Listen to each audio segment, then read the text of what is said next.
بسم اللہ الرحمن الرحیم نحمده ونصلی علی رسولہ الکریم اما بعد۔ سیرت النبی صلی اللہ علیہ وسلم کے مدنی دور کا 42واں درس غزوات اور سرایا کی تعداد سے متعلق ہے۔ دنیا کی ہر مہذب قوم اس بات کو تسلیم کرتی ہے کہ اپنے جان و مال، عزت و آبرو کی حفاظت کے لیے جنگ کرنا انسان کا فطری حق ہے اور ایک شریفانہ اور بہادرانہ خیال ہے، لیکن معلوم نہیں مسلمانوں کے لیے اس حق کے تسلیم کرنے میں کیوں بخل کیا جاتا ہے۔ دنیا کی ہر قوم، ہر سیاسی جماعت جائز اور ناجائز، جھوٹ اور سچ، مکر و فریب، گویا جس طرح بھی ممکن ہو وہ اپنے حقوق اور اعتدار کی طلبگار ہے، اور اپنے مخالفین کو زیر کرنے میں جو حربہ وہ استعمال کرے، جو طریقہ وہ اختیار کرے، اس کا نام سیاست اور تدبیر وہ رکھتے ہیں۔ لیکن اگر حق اور حقانیت،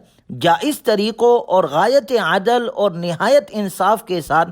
باطل پر اپنا اقتدار قائم کرنا چاہتا ہے تو خود غرضوں کی جماعتیں اور یہی پارٹیاں اس کا نام تعصب اور مذہبی جنون رکھتی ہے۔ ایسے لوگوں کو یہ دہشت گرد کہتے ہیں، جبکہ دیکھا جائے انصاف کی آنکھ سے ہمارے تو مذہب کا نام اسلام ہے جس سے سلامتی ظاہر ہے، اور ہمارے عقیدے کا نام ایمان ہے جو امن پر دلالت کرتا ہے۔ جس قوم کے مذہب اور عقیدے سے امن اور سلامتی ظاہر ہوتی ہو، جس دین حق میں اپنے دشمنوں پر جھوٹ بولنا اور ان پر تہمت لگانا اور ان پر ظلم و ستم کرنا حرام ہو، جس دین میں جان و مال اور عزت اور آبرو کی حفاظت اس دین کا اولین فریضہ اور مقصد ہو، تو کیا وہ دین اسلام اور اس کے پیروکار ظلم اور زیادتی کر سکتے ہیں؟ ایسا بخدا نہیں ہو سکتا۔ یہ تو صرف کافروں کا پروپیگنڈا ہے جو اسلام کے خلاف اور مسلمانوں کے خلاف طرح طرح کے حربے استعمال کرتے ہیں اور ان پر دہشت گردی کا الزام لگاتے ہیں۔ مذہب اسلام تو دنیا عالم کو امن اور سلامتی کا اور عدل و انصاف کا درس دیتا ہے۔ جناب رسول اللہ صلی اللہ علیہ وسلم کی بعثت کا مقصد یہی تھا کہ اعلاء کلمت اللہ ہو، اللہ کا دین سر بلند ہو۔ جہاد کا مقصد ہی یہی ہے کہ حق اور حقیقی عدل و انصاف دنیا کا حاکم بن کر رہے اور خود غرض افراد اور جماعتیں دنیا کے امن کو خراب نہ کر سکے۔ مسلمانوں کے جہاد کا مقصد یہ ہے کہ عدل و انصاف اور امانت اور صداقت کی حفاظت ہو جائے۔ رشوت خوری، چوری، بدکاری، زناکاری، بد اخلاقی، بے حیائی اور تمام برائیاں اور خود غرض افراد کا جڑ سے خاتمہ ہو جائے۔ ایسی جنگ بربریت نہیں بلکہ اعلیٰ ترین عبادت ہے اور مخلوق خدا پر انتہائی شفقت و رحمت ہے، اور یہ جنگ دراصل میں رفع ظلم اور قیام عدل کے لیے ایک ناگزیر اور آخری درجے کی تدبیر تھی۔ اسی مقصد کے پیش نظر مسلمان عین حالت جنگ میں بھی مخالفین کے سامنے شرائط صلح پیش کرتے تھے، یعنی حد الامکان کوشش یہ ہوتی تھی کہ صلح ہو جائے۔ اگر وہ مان جاتے تو جنگ نہ کی جاتی تھی۔ اس سے یہ ثابت ہوتا ہے کہ صلح اور قیام امن کا معقول عہد و پیمان ہی مزاج نبوی صلی اللہ علیہ وسلم تھا، اور مسلمان بھی یہی چاہتے تھے۔ آپ علیہ الصلاۃ والسلام کے نزدیک جہاد کرنا بھی دراصل رفع شر اور قیام امن کے لیے تھا کہ یہ ظلم و ستم ختم ہو جائے اور سب کو امن و امان، سلامتی اور برابری کے ساتھ حقوق ملے۔ وگرنہ دیکھا جائے تو تاریخ اس کی گواہ ہے کہ 13 سالہ مکی زندگی میں آپ علیہ الصلاۃ والسلام کے ساتھ اور مسلمانوں کے ساتھ کیا معاملات ہوئے، کتنی تکلیفیں دی گئیں، لیکن اس 13 سالہ زندگی میں صبر کا حکم تھا۔ لیکن جب مسلمان ہجرت کر کے مدینہ المنورہ آئے، اسلامی ریاست قائم ہو گئی، آپ علیہ الصلاۃ والسلام نے یہاں پر اقدامات کیے، مسجد نبوی کی تعمیر کی، مسلمانوں کے لیے مرکز بنایا، آپس میں مسلمانوں میں بھائی چارگی پیدا کی، میثاق مدینہ کے ذریعے سے اندرونی طور پر استحکام کیا۔ جب مسلمانوں کے حالات میں استحکام پیدا ہو گیا تو اب آپ علیہ الصلاۃ والسلام نے مسلح دستے آس پاس صحرا میں بھیجنا شروع کیے تاکہ دشمن قبائل کے حالات کا پتہ چلے۔ جس طرح آج بھی دنیا کے اندر ہر ملک اپنے بارڈر میں اپنے فوج کو بھیجتی ہے تاکہ سرحدوں کی حفاظت ہو اور دشمن کی چال کا پتہ چلے، تو آپ علیہ الصلاۃ والسلام نے بھی اس مدینے کی ریاست میں استحکام کے بعد مدینہ المنورہ کے ارد گرد کے علاقوں میں راستوں پر عمومی طور پر فوجی دستے بھیجے اور مکۃ المکرمہ کے راستے پر خصوصی نظر رکھی اور اس کے احوال کا پتہ لگاتے رہے، اور ساتھ ہی ساتھ ان راستوں پر واقع قبائل سے معاہدے کیے، اور یثرب کے مشرکین، یہود اور آس پاس کے جو قبائل آباد تھے ان کو یہ احساس دلایا کہ مسلمان اب طاقتور ہو چکے ہیں، اب انہیں اپنی پرانی کمزوری سے نجات مل چکی ہے۔ اور اس عمل کے ذریعے سے قریش کو بھی دراصل میں خبردار کرنا تھا کہ اگر تم مسلمانوں کے خلاف کچھ عزائم رکھتے ہو تو یاد رکھو کہ مسلمان اب مستحکم ہو چکے ہیں، لہٰذا قریش کو یہ بتلانا مقصود تھا کہ اگر تم مسلمانوں کے مقابلے میں آؤ گے تو اپنے انجام کو بھی مد نظر رکھنا۔ چنانچہ جب مدینہ المنورہ کے اطراف میں مختلف لشکر روانہ شروع ہوئے تو مشرکین کے خلاف جنگی مہمات کی دو قسمیں تھیں، ایک کو غزوات کہتے ہیں اور دوسرے کو سرایا۔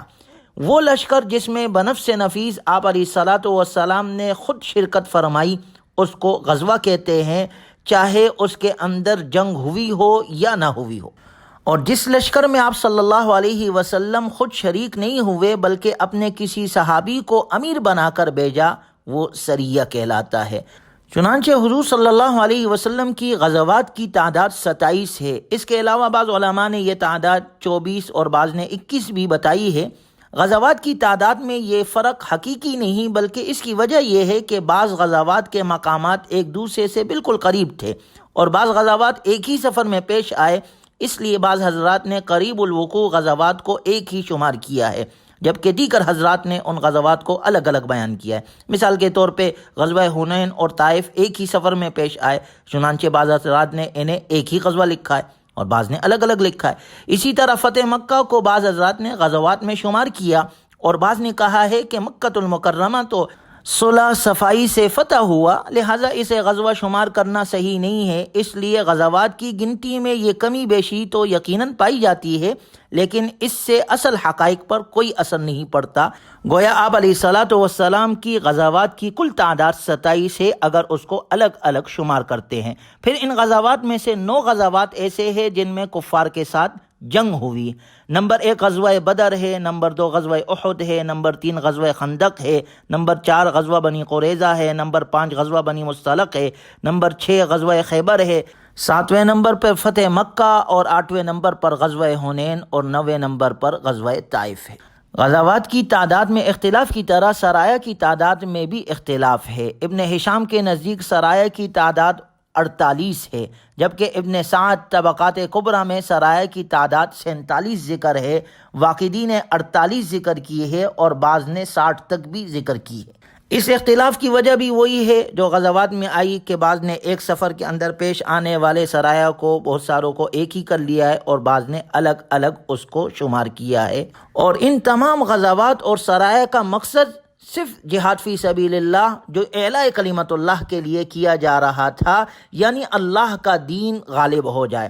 کیونکہ حدیث مبارکہ میں آتا ہے ایک شخص آپ علیہ الصلاۃ والسلام کی خدمت میں حاضر ہوا، اس نے پوچھا اے اللہ کے رسول، لوگ مختلف اغراض اور مقاصد کے لیے لڑتے ہیں، کوئی مال غنیمت کے حصول کے لیے لڑتا ہے، کوئی اپنی شہرت کے لیے لڑتا ہے، کوئی اپنے نام کے لیے لڑتا ہے، کوئی اس لیے لڑتا ہے کہ لوگوں میں اس کا مرتبہ ممتاز ہو جائے، آخر ان میں سے کون ایسا ہے جو اللہ کی راہ میں لڑتا ہے؟ بخاری شریف میں ہے آپ علیہ الصلاۃ والسلام نے ارشاد فرمایا من قاتل لتکون کلمۃ اللہ ہی العلیٰ فہو فی سبیل اللہ، جو شخص صرف اس لیے لڑے تاکہ اللہ کا کلمہ بلند ہو جائے بس وہی اللہ کی راہ میں لڑتا ہے۔ یعنی جو اعلاء کلمت اللہ کے لیے، دین کی سربلندی کے لیے لڑ رہا ہے، جنگ کر رہا ہے، جہاد کر رہا ہے، در حقیقت یہی اللہ کی راہ میں لڑ رہا ہے۔ اس کے علاوہ باقی جتنے ہیں ان میں سے کوئی بھی اللہ کی راہ میں لڑنے والا نہیں۔ گویا معلوم یہ ہوا کہ جہاد فی سبیل اللہ صرف دین کی سربلندی کے لیے کیا جاتا ہے۔ ارشاد باری تعالیٰ ہے وَقَاتِلُوهُمْ حَتَّى لَا تَكُونَ فِتْنَةٌ وَيَكُونَ الدِّينُ كُلُّهُ لِلَّهِ۔ اے مسلمانوں تم کافروں سے یہاں تک جہاد کرو، ان سے لڑو کہ کفر کا فتنہ باقی نہ رہے اور اللہ کے دین کو پورا غلبہ حاصل ہو جائے، دین کو پوری قوت طاقت حاصل ہو۔ اس آیت مبارکہ میں فتنے سے کفر کی قوت مراد ہے اور وَيَكُونَ الدِّينُ كُلُّهُ لِلَّهِ سے دین کا ظہور اور غلبہ مراد ہے۔ دوسری آیت میں اللہ نے ذکر کیا لیظہرہ علی الدین کلہ، یعنی دین کو اتنا غلبہ اور قوت حاصل ہو جائے کہ کفر کی طاقت سے اس کے مغلوب ہونے کا احتمال باقی نہ رہے، اور دین اسلام کو کفر کے فتنے اور خطرے سے بالکل اطمینان حاصل ہو جائے۔ اسی مقصد کے لیے جہاد کیا جاتا ہے۔ جہاد فی سبیل اللہ کو اس مثال کے ذریعے سے آسانی سے سمجھا جا سکتا ہے کہ اگر کسی انسان کے جسم میں کہیں پوڑا نکل آئے، جیسے بسا اوقات جسم میں کہیں زخم ہو جاتا ہے یا کہیں جسم میں ایک دانہ نکل آتا ہے اور فاسد مادہ اس میں اندر ہوتا ہے، تو اس کو ختم کرنے کے لیے اس پر جو ہے وہ مرہم پٹی لگاتے ہیں۔ اگر وہ ختم اس مرہم پٹی سے وہ درست نہ ہو تو بسا اوقات ڈاکٹر کہتے ہیں کہ بھائی جسم کے اس حصے کو، اس انگلی یا ہاتھ کو کاٹنا پڑے گا، ورنہ یہ جو اس کے اندر فاسد مادہ ہے یہ جسم کے اور حصے میں چلا جائے گا تو پورا جسم متاثر ہو سکتا ہے۔ تو ہم اس کو کاٹنے کے لیے تیار ہو جاتے ہیں اور اس پر ڈاکٹر کو فیس بھی دیتے ہیں اور ڈاکٹر کے ممنون اور مشکور بھی ہوتے ہیں، کیونکہ وجہ یہ ہے تاکہ ہمارا بقیہ جسم محفوظ ہو جائے۔ اسی طرح اطباء روحانی انبیاء اکرام علیہم الصلاۃ والسلام اولاً کفر کے اس پوڑے پر یعنی وعظ و نصیحت کے ذریعے سے اسے فائدہ پہنچاتے ہیں، لیکن اگر انہیں فائدہ نہ ہو اور عضو کے صحیح ہونے کی امید ختم ہو جائے کہ اب یہ درست نہیں ہو سکتے بلکہ یہ مرض متعدی ہو کر دوسرے اعضاء یعنی اہل ایمان کو بھی خراب کر دے گا، تو پھر عضو کو کاٹ ڈالتے ہیں تاکہ باقی اعضاء اس کے ضرر سے محفوظ ہو جائے اور یہ خبیث مادہ آگے نہ بڑھنے پائے، تاکہ اہل کفر کی خباثت سے اہل ایمان محفوظ رہے۔ اسی لیے جہاد کیا جاتا ہے، یعنی اہل کفر کے شر سے اہل ایمان محفوظ ہو جائے۔ وگرنہ غور کیا جائے تو جہاد کے حکم سے رب ذوالجلال کا یہ ارادہ نہیں ہے کہ کافروں کو موت کے گھاٹ اتار دیا جائے، بلکہ مقصود یہ ہے کہ اللہ کا دین دنیا میں حاکم بن کر رہے اور مسلمان عزت کے ساتھ زندگی گزارے اور امن و امان اور عافیت کے ساتھ اللہ کی عبادت اور اطاعت کر سکے۔ اسلام اپنے دشمنوں کے نفس وجود کا دشمن نہیں، بلکہ اپنے دشمنوں کے ایسی قوت کا دشمن ہے جو اسلام اور اہل اسلام کے لیے خطرے کا باعث ہو۔ اسلام کے نظام امن کو اگر سمجھنا ہو تو آپ علیہ الصلاۃ والسلام کے غزوات اور کفار کے باہمی جنگوں کا موازنہ کیا جائے تو خود معلوم ہو جائے گا کہ کفار کی کسی بھی ایک جنگ میں ہلاک ہونے والے افراد کی تعداد رسول اللہ صلی اللہ علیہ وسلم کی تمام غزوات میں مارے جانے والے افراد سے کہیں زیادہ ہے۔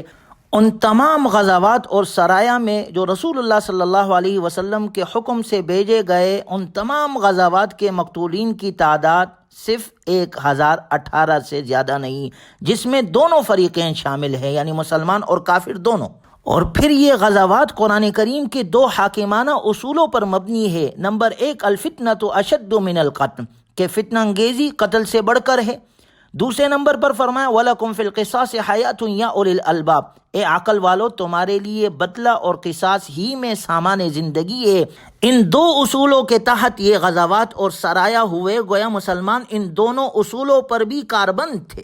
جبکہ اس کے مقابلے میں دو عالمی جنگوں کا اگر تھوڑا سا موازنہ کیا جائے تو پہلی جنگ 1914 سے 1918 تک ہوئی۔ اس پہلی عالمگیر جنگ کی مقتولین کی تعداد 64 لاکھ تھی، جبکہ دوسری عالمی جنگ 1939 سے 1945 تک ہوئی، جبکہ اس دوسری عالمگیر جنگ کی مقتولین کی تعداد 3.5 کروڑ اور 6 کروڑ کے درمیان تھی۔ گویا اور یہ دونوں جنگ عالمی ان کافروں کی آپس میں تھی، جبکہ یہی لوگ الزام لگاتے ہیں کہ مسلمان جو ہے وہ ظلم کرتے ہیں۔ اگر ان کی جنگوں کا موازنہ کیا جائے مسلمانوں کے جنگوں کے ساتھ تو مسلمانوں کی تمام غزوات میں مرنے والوں کی تعداد 1018 سے زیادہ نہیں ہے۔ گویا اسلام تو سلامتیاں چاہتا ہے، اسلام تو امن کا دعوے دار ہے، اسلام تو دنیا کے اندر عدل و انصاف کو قائم کرتا ہے، اسلام تو دنیا میں رہنے والے لوگوں کے حقوق کی بات کرتا ہے اور حقوق ادا کرتا ہے۔